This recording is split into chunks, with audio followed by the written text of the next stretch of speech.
capítulo 17. Nós sabemos que o tema da nossa campanha fala sobre vencer o deserto. Deserto fala de quê? De escassez, fala de sequidão. E eu estava orando ao Senhor pedindo uma mensagem que falasse sobre isso. Então o Senhor nos deu essa mensagem. Eu gostaria de estar lendo com a igreja.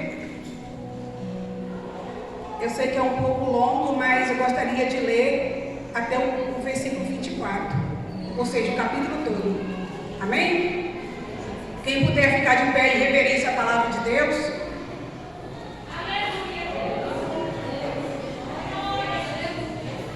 Podemos ler, igreja? Amém. Amém. Então Elias, o tesbita, dos moradores de Gileade, disse a Acabe: Tão certo como vive o Senhor, Deus de Israel, perante cuja face estou, nem orvalho nem chuva haverá nestes anos, segundo a minha palavra. Veio-lhe a palavra do Senhor dizendo: Retira-te daqui, vai para o lado oriente, esconde-te junto à torrente de Querite, fronteira ao Jordão. Beberás da torrente, e ordenei aos povos que ali mesmo te sustentem. Foi, pois, e fez segundo a palavra do Senhor. Retirou-se e habitou junto à torrente de Querite, fronteira ao Jordão. Os corvos lhe traziam pela manhã pão e carne, como também pão e carne ao anoitecer, e bebia da torrente. Mas passados dias, a torrente secou, porque não chovia sobre a terra. Então lhe veio a palavra do Senhor, dizendo: Dispõe-te e vai a Sarepta, que pertence a Sidom, e demora-te ali, onde ordenei a uma mulher viúva que te dê comida.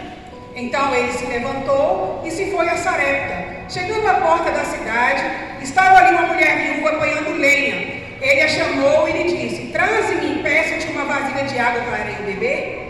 Indo ela buscá-la, ele a chamou e lhe disse: Traze-me também um bocado de pão na tua mão. Porém ela respondeu: Tão certo como vive o Senhor, teu Deus, nada tem cozido. Há somente um punhado de farinha numa panela e um pouco de azeite numa botija. E vês aqui, apanhei 2 cavacos e vou preparar esse resto de comida para mim e para o meu filho. Comê-lo-emos e morreremos. Elias lhe disse: Não temas, vai e faz o que disseste, mas primeiro faze dele para mim um bolo pequeno e traz-me aqui fora. Depois fará para ti mesmo e para teu filho, porque assim diz o Senhor Deus de Israel: a farinha da tua panela não se acabará e o azeite da tua botija não faltará, até o dia em que o Senhor fizer chover sobre a terra. Foi ela e fez segundo a palavra de Elias. Assim comeram ele, ela e sua casa muitos dias. Da panela a farinha não se acabou e da botija o azeite não faltou, segundo a palavra do Senhor por intermédio de Elias. Os irmãos podem sentar. Amém? Glória a Deus. Aleluia. Deus é bom. Senhor, meu Deus, meu Pai, eis aí a tua igreja, a tua noiva diante de ti. Senhor, muitos estão aqui ansiosos para ouvir a tua palavra nesta noite. Muitos estão ansiosos para ver o teu mover e o teu agir nesta noite, Senhor. Muitos estão aqui, Senhor, porque estão em busca de uma resposta, em busca de uma palavra de vitória.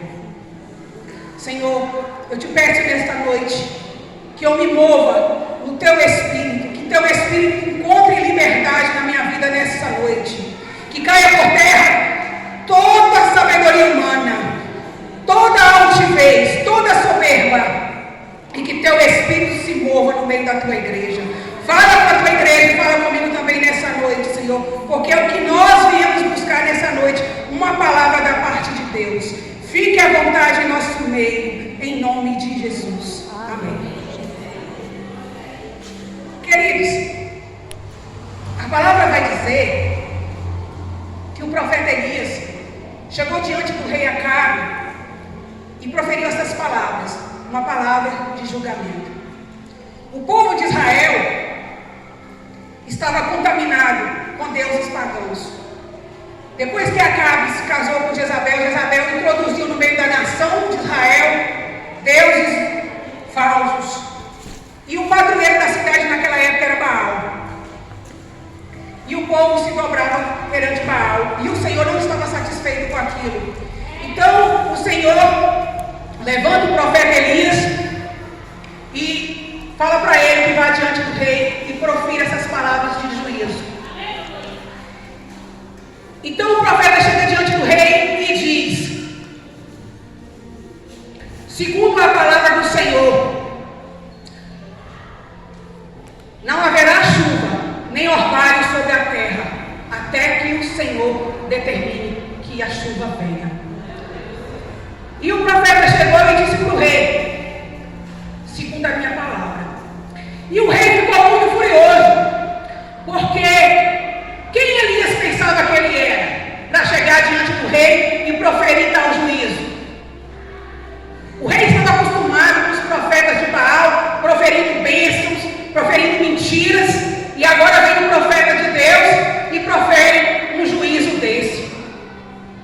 E o rei muito se enfureceu e tentou dar cabo da vida de Elias. Então o Senhor deu ordem ao profeta que se escondesse na fonte de Querite. E ali o Senhor ordenaria corvos para sustentar o profeta. Glória a Deus. O que nós aprendemos com essa palavra é que quando Deus dá uma ordem a um servo seu, nós não devemos questionar, nós devemos obedecer. Amém.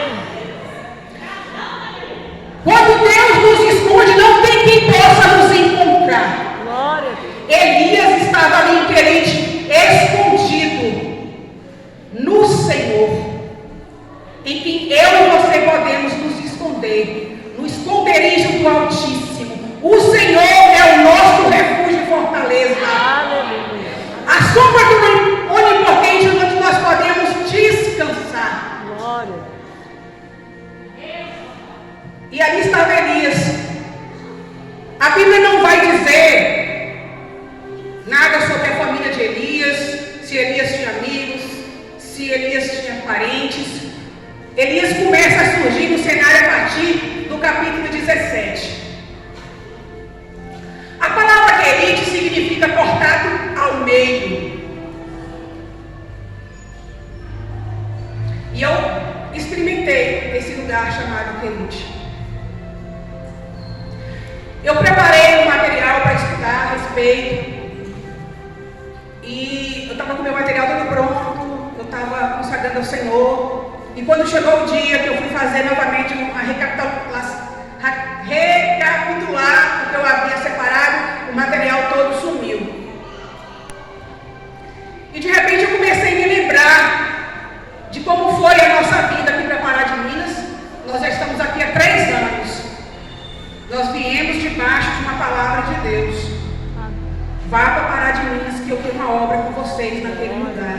E nós obedecemos e viemos ao Senhor. E teve um momento que nós passamos sim por um período de escassez, mas o Senhor nos alimentou e não deixou nada faltar. Dentro desses 3 anos eu não senti falta de ninguém que eu havia deixado para trás. Mas durante a semana da ministração, eu confidenciei com a pastora Valquíria: pastora, eu estou sentindo uma tristeza muito grande no meu coração. Eu estou sentindo uma enorme vontade de chorar. Eu comecei a me lembrar da família, dos amigos que eu havia deixado para trás. Amigos de mais de 30 anos de convivência havia ficado para trás. E eu me sentia novamente num lugar distante, sozinha, isolada e sem ninguém. E o Espírito Santo falou para mim: você está em Querite. Você está onde eu quero que você esteja. Você está no lugar onde eu vou te cortar o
Queridos, Deus ordenou corvos para que alimentasse o profeta ali em Querite. Imagina um soldado do rei procurando Elias por toda parte. Imagino eu que naquele local onde ele estava deveria haver alguma caverna e ele ficava escondido ali, esperando que os corvos viessem para alimentá-lo. E de repente alguém vai dizer assim: mas os corvos não eram ave de rapina? Corvos não estão na mesma categoria que os urubus? Se para o judeu o corvo é o animal imundo, por que Deus usou o corvo? Não usou uma ovelha, um cachorro, um gatinho ou outro bicho? Porque Deus é estrategista. Imagine que o profeta estava escondido ali naquele local. Se algum animalzinho diferente começasse a andar em direção a Querite, levantaria suspeita. Mas o corvo não. Porque o corvo geralmente ele está onde há coisa imunda, onde há morte. E ninguém suspeitaria de corvos indo naquela direção. E eu perguntando: Senhor, o corvo não era açougueiro, o corvo não era padeiro. Onde o corvo encontrava carne e pão para levar para o profeta? Pão roubado. Isso mesmo. Você já viu aqueles filmes que o padeiro bota o pão na janela para esfriar? O corvo ia lá, pegava o pão e levava para o profeta. A carne da mesma forma. Deus usa as coisas loucas deste mundo para confundir as sábias. Aleluia. Quem somos nós para questionar a forma como Deus age? Deus age como Ele quer, e a forma que Ele quer é a forma correta, é a forma certa. Imagino também que os corvos poderiam levar para ele cobras, pequenos roedores. Ele estava ali escondido. E de alguma forma Deus estava ali moldando o profeta. Porque até acontecer o confronto com os profetas de Baal, Elias primeiro passou por Querite. Elias estava na faculdade de Jeová. Elias estava ali aprendendo com o Senhor a ser maduro o suficiente para ouvir e obedecer a voz de Deus. E um dia, Elias acorda e vê que o ribeiro secou. Mas eu creio que ele não se desesperou, porque ele já estava sendo experimentado por Deus. Ele já tinha maturidade suficiente para entender que quando o ribeiro seca, não é o fim. É apenas o começo de uma nova jornada. Deus estava preparando Elias para grandes coisas. Eu não sei como você tem se sentido nessa noite. Eu só quero dizer para você que Deus está preparando um povo forte, um povo maduro para grandes coisas que virá. Quantos creem? Glória a Deus, aleluia. Então a palavra vai dizer que depois que o ribeiro secou, o Senhor disse para Elias: olha, Elias, agora você vai sair daqui. Vou te levar para outro lugar. Imagina que de repente, se Elias fosse eu ou você, diria: eita, agora vou sair desse lugar de humilhação, de comer cobras e roedores. Agora eu vou para um lugar de melhores acomodações. Mas aí Deus tem um jeito de trabalhar. E Deus diz para ele: olha, Elias, vou te mandar para Sarepta. Eita, Sarepta fica em Sidom. Quem é o rei de Sidom? O pai de Jezabel. Como é assim? Deus ia levar Elias para esconder na terra do inimigo. Você entende isso, querido? Deus, quando Ele quer nos esconder, Ele nos esconde debaixo do nariz do inimigo.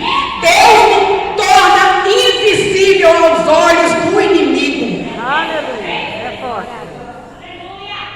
E de repente Deus diz para ele: olha, não é só isso não.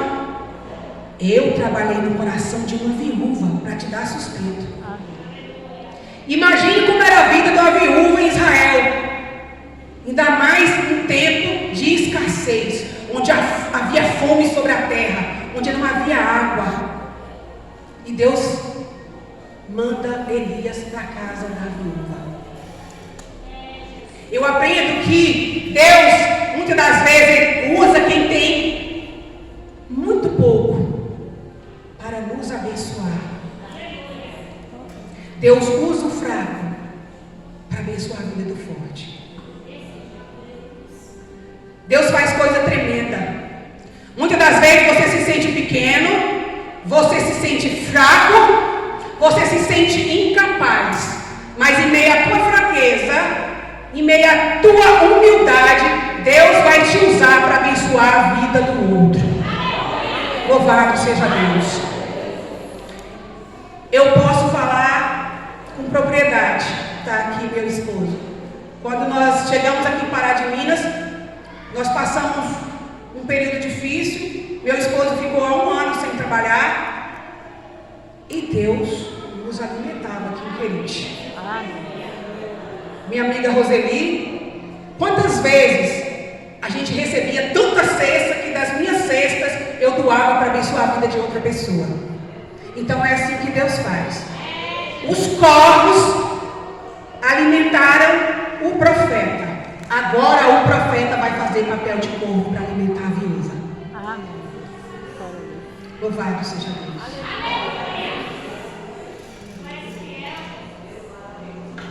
A palavra vai dizer que quando o profeta chega na entrada da cidade, ele encontra com a viúva, catando uns gravetinhos, catando uns caquinhos de lenha para acender o fogo e fazer o que seria a sua última refeição e de seu filho.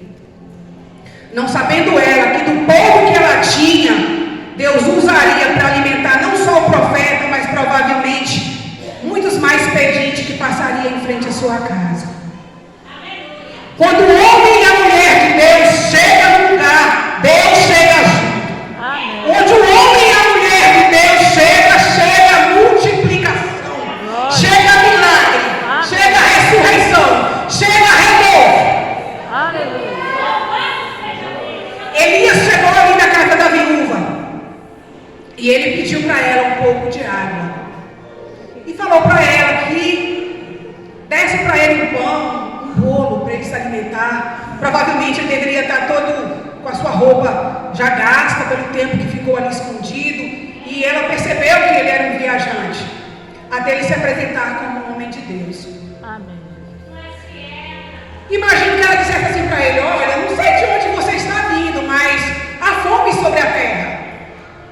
Água eu até tenho um pouco, mas eu não tenho um bolo pronto, eu não tenho um pão pronto. Eu vou fazer o que será a minha última refeição do meu filho. E ele disse para ela assim: mulher, volta lá dentro, assa o pão. Eu não quero muito, eu quero só uma terça parte do que você vai fazer. Mas primeiramente você traz para mim, depois para você e seu filho. Imagina se fosse eu e você.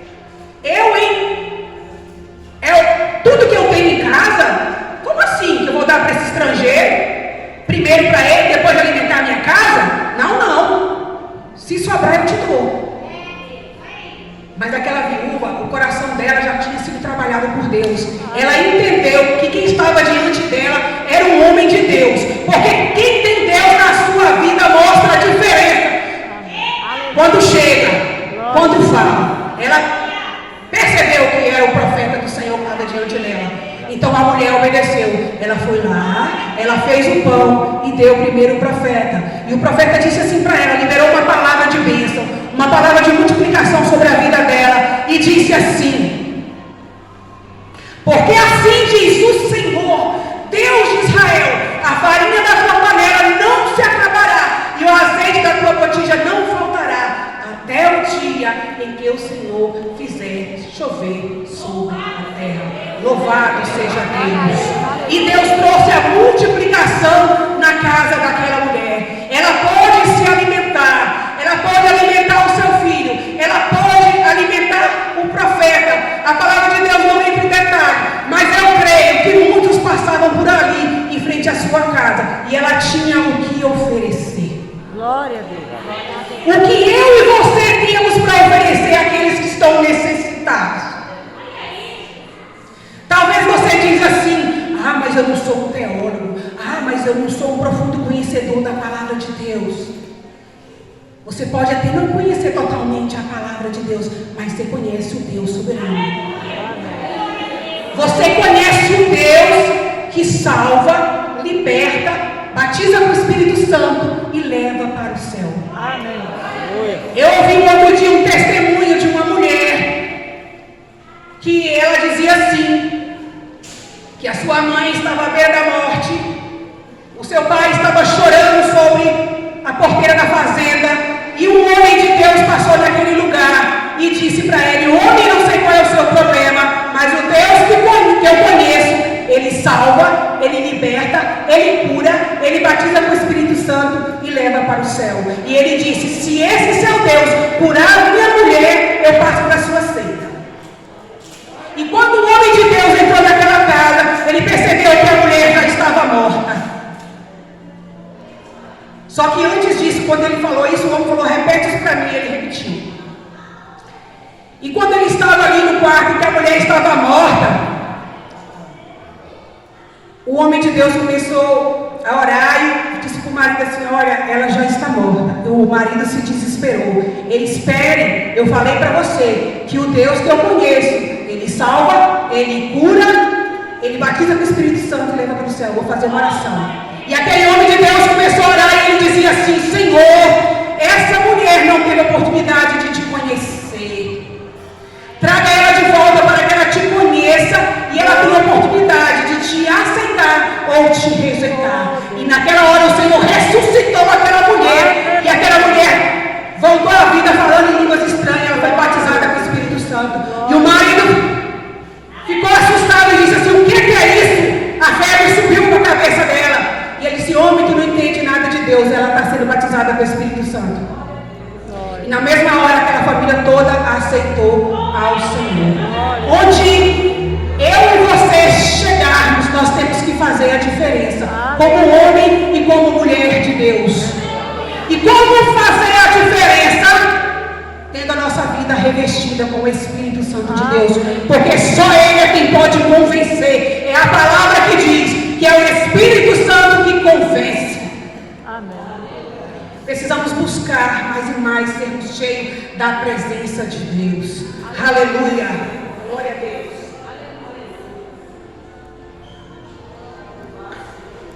Dando sequência aqui, queridos, a palavra vai dizer que passado alguns dias, o filho dessa viúva, ele adoeceu e ele veio a morrer. A viúva, antes de conhecer o profeta, ela também servia Baal.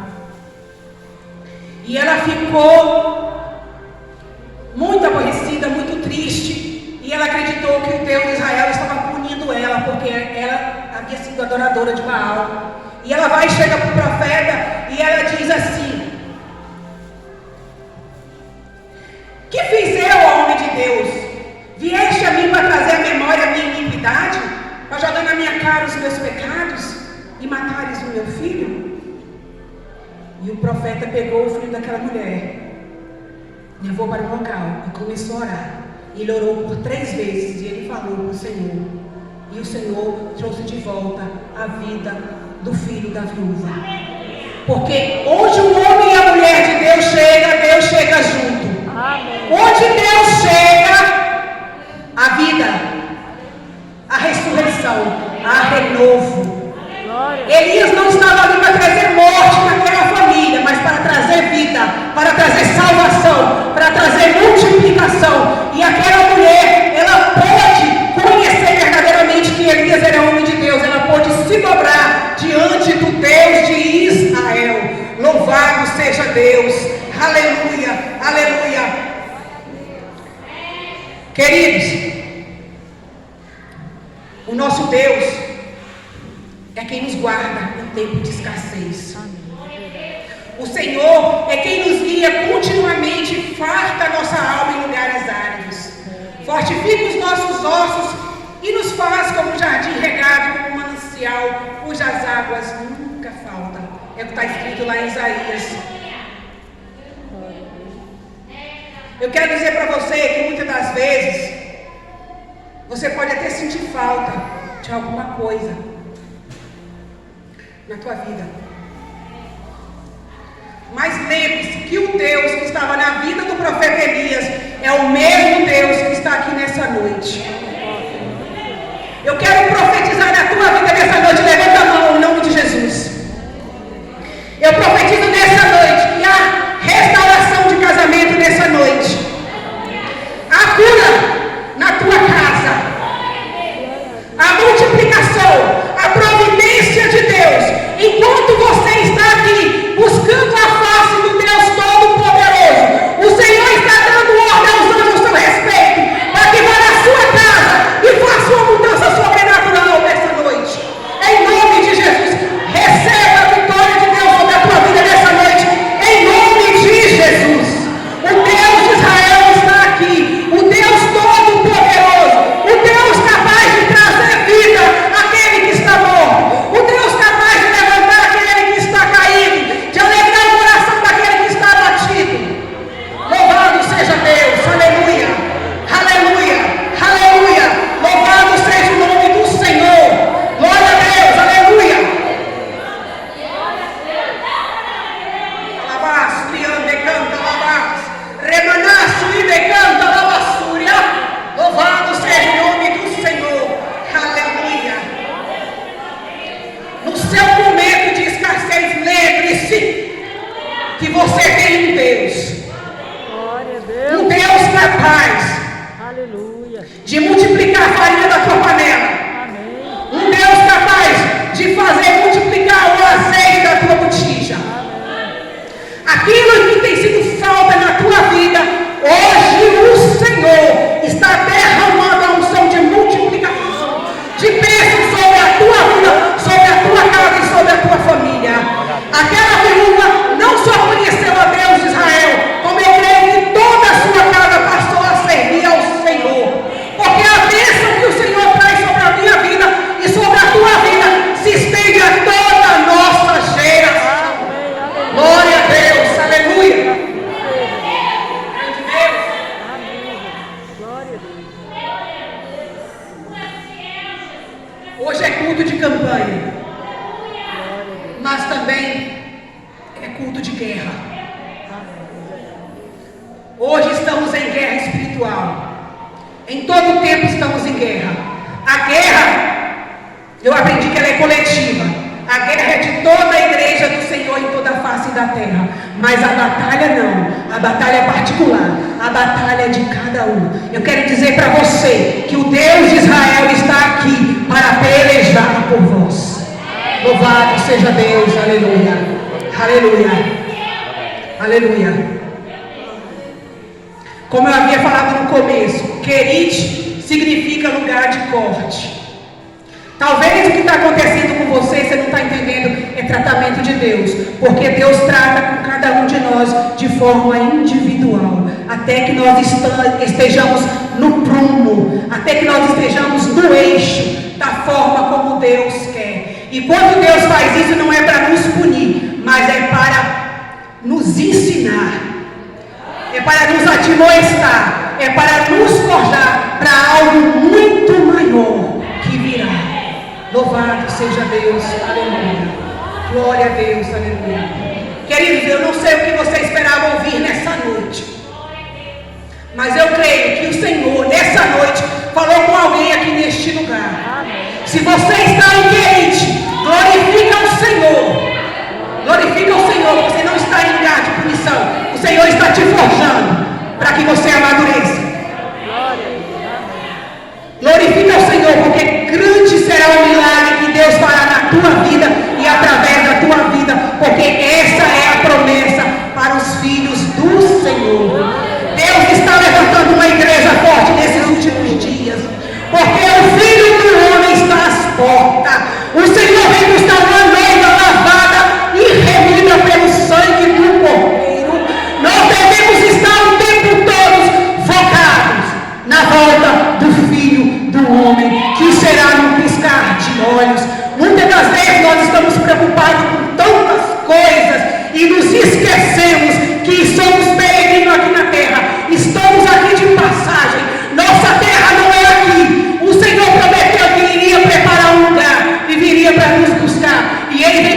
povo forte, um povo que não se dobra diante de Baal, um povo que não se dobra diante das dificuldades da vida, mas um Deus que se dobra diante do Deus Todo-Poderoso e crê que somente Ele é quem pode nos alimentar, é quem pode nos responder em tempo de perseguição, em tempo de guerra. Deus provê um alimento para a sua igreja. Louvado seja Deus. Aleluia. Eu quero agradecer a oportunidade em nome de Jesus.